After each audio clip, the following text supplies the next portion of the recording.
Hi friends, எல்லோரும் எப்படி இருக்கீங்க? நல்லா இருக்கீங்களா? இன்றைக்கி லஞ்சுக்கு பிரியாணி செய்ய போகிறேன். அதுவும் ரொம்ப ஈஸியான முறையில் நாங்கள் கன்னியாகுமரியில் செய்கிற மாதிரி செய்கிறேன். ஆக்சுவலாக இதுக்கு ஃபஸ்ட்டு ஆயில் ஊற்றிக்கலாம், அதுக்கு கூடால கொஞ்சம் நெய் ஊற்றிக்கலாம், அதுக்கு கூடால ஸ்பைசஸ் எல்லாம் ஆட் பண்ணிக்கலாம். அதுக்கப்புறமா நம்ம முந்திரி அப்புறம் கிஸ்மிஸ் பழம் ஆட் பண்ணி கொஞ்சம் அது கிஸ்மிஸ் பழம் நல்லா பொவி வர்ற வரைக்கும் வெயிட் பண்ணலாம். அப்புறம் ஆனியன், பெரிய ஆனியன் ஸ்லைஸாக வெட்டி வச்சதை போட்டுக்கலாம். அது கொஞ்சம் பொன்னிறமாக வெந்ததுக்கப்புறம் கொஞ்சமாக இஞ்சி பூண்டு பேஸ்ட் ஆட் பண்ணிக்கலாம். அதுக்கப்புறம் இஞ்சி பூண்டு பேஸ்ட் பச்சை வைக்க போன பிறகு தக்காளி, பச்சை மிளகாய், 5 பச்சை மிளகாய் போட்டிருக்கேன், 3 தக்காளி வெட்டி போட்டிருக்கேன். போட்டு நல்லா வதக்கியாச்சு. அது கூட கொஞ்சம் கொத்தமல்லி ஆட் பண்ணிக்கலாம். அதுவும் நல்லா வதக்கி எடுத்துக்கலாம்.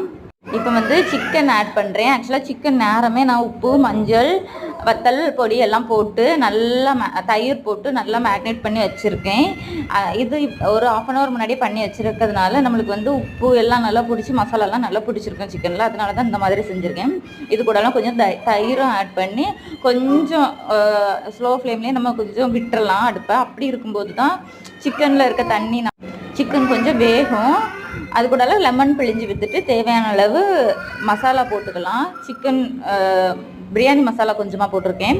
அது கூட சிக்கன் மசாலா பொடி, அதுக்கப்புறம் வத்தல் போட்டிருக்கேன். வத்தல் நம்மளுக்கு தேவையான அளவு வத்தல் போட்டு கொஞ்சம் நல்லா கிளறி விட்டுருக்கேன்.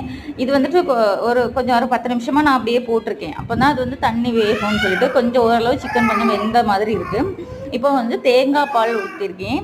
தேங்காய் பால் பால் 1 கப்பு எடுத்துருக்கேன். அரிசி நான் 2.5 கப் அரிசி எடுத்துக்கனால நான் 5.5 கப் தண்ணி விட்டுருக்கேன்.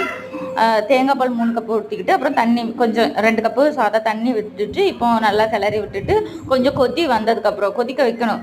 கொதி வந்ததுக்கு அப்புறமா நீங்கள் அரிசி போடுங்க. அரிசி போட்டுட்டு உப்பு போட்டு கிளறி விட்டுருங்க.